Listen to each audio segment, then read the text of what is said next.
大家好，我是花花。老话说得好，烙不死的黄瓜，焊不死的葱。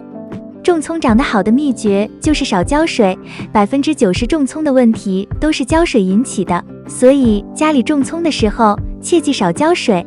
那么为什么种葱要少浇水？怎么样的浇水方法是推荐的？什么样的方法才能把葱种到葱白拇指粗，葱叶辣又多呢？下面就把这些重要的问题都说清楚。今天的内容可是干货满满，希望你不要错过任何细节。1. 大葱为何耐旱不耐涝？要说明白这个问题，要从葱为什么不怕干和为什么怕水多两个方面来说。葱为什么不怕干呢？这要从葱的生理结构来分析。仔细观察葱叶，你会发现两个特点。其一，葱叶上有一层蜡质薄膜，这层薄膜可以有效阻止叶片内水分的蒸发，起到保水抗旱的作用。所以即便是在室外的环境下，遇到干旱的天气时，其他的一些蔬菜，比如生菜、茼蒿、辣椒、香菜等等，会由于蒸发较快，体内缺少水分而出现发黄、干枯的现象，但是葱却还能继续正常生长。其二，葱的叶片中间是空心的，而不是实心的，这就注定了它自身所消耗的水分很少。那么葱又是为什么怕水多呢？这一点要从葱的根系说起。葱根须根很多，并且比较短，相比其他的蔬菜，根系长度可能还不到一半。在这个前提下，根系自身的吸水能力较差，如果遇到长时间的降雨天气，或者灌溉浇水过多的情况下，会导致大葱的根系腐烂，严重情况下出现死苗现象。既然葱有这样的特性，那么葱到底要怎么浇水才是最好的呢？下面就一层一层说清楚。2. 葱要怎么浇水？葱刚种下去那几天是最容易被浇死的时候。无论是播种、栽葱头还是种葱根，只要上盆时用的是本身带潮气的土，第1周都不需要再补水。种子靠自身含水量启动，葱头和葱根靠葱白里的储存能量过渡。这个阶段土壤过湿反而会影响发芽和生根。3种方法里，最怕水多的是葱头和葱根，因为它们本身含水量高，如果底部长期潮湿，很容易闷烂，种子相对耐湿一点，但同样怕积水缺氧。所以第1周的原则只有一个，宁干勿涝，不要手痒。等进入第2周，通常可以每2到3天补一次水，但前提是根据盆土干湿情况来判断，而不是机械的按天数执行。浇水时，水流尽量沿着盆边慢慢渗入，让水分自然扩散到根系所在的位置，避免直接冲淋叶片。当种下大约1个月左右，小葱已经长出明显的新叶，根系也逐渐展开，这时候浇水的频率就需要结合季节变化来调整。气温适中的春秋阶段，通常3到4天一次比较合适；气温偏高的夏季，蒸发快，可以缩短到1到2天一次。到了冬季，生长减缓，水分消耗下降，间隔可以延长到5到6天一次。至于浇水时间，尽量选择早晨或傍晚进行，让水分在相对温和的温度下慢慢渗透吸收。有的人明白葱耐旱怕涝，却还是养不好，其实不是水的问题，而是种植的方法出了问题。仔细听听看，下面说的有你要找的答案。3种方法种葱。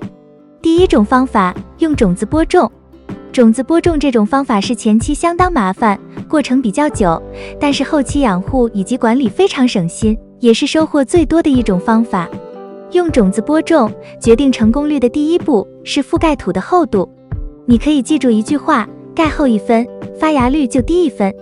小葱种子本来就小，力量有限，如果覆盖超过1厘米，它根本顶不出来。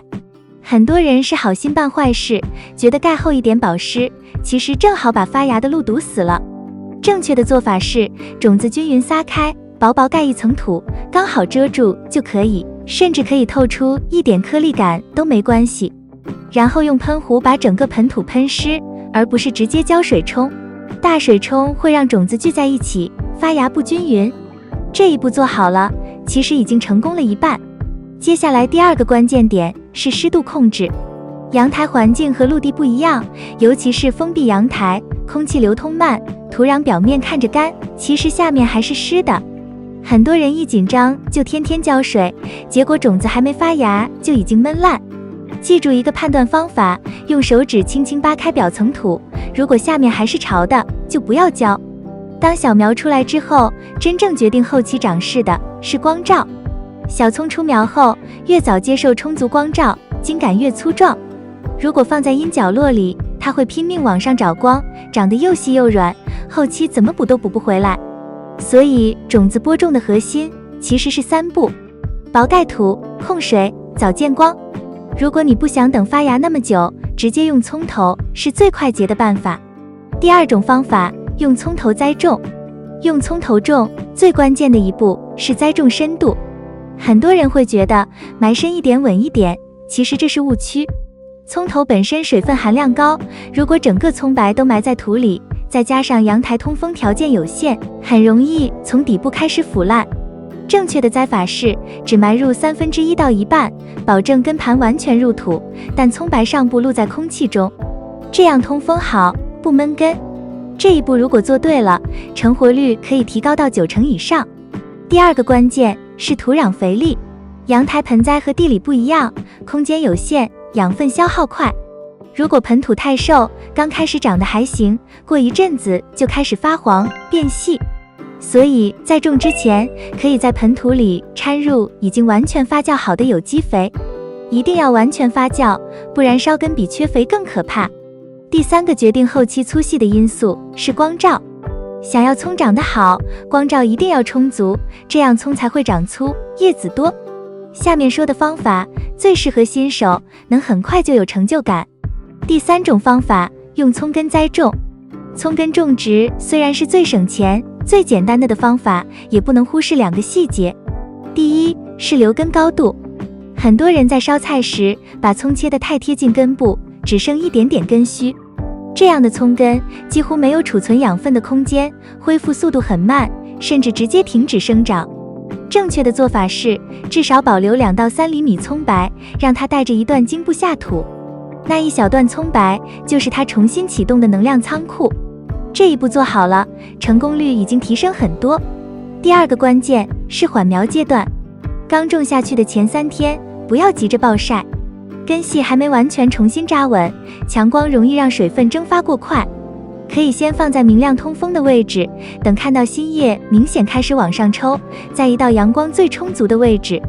采收的时候也有一个非常重要的原则，不要一次剪光，每次至少保留1/3叶片，让它继续进行光合作用。剪得太狠，它会越来越弱，最后就不再分蘖。如果想让葱白更长，可以在长到一定高度后，轻轻往根部培一点土，这个小动作可以明显增加葱白长度，是很多人忽略的技巧。以上就是今天分享的内容，喜欢我的内容，请点赞、关注并多多转发，感谢观看，我们下期见。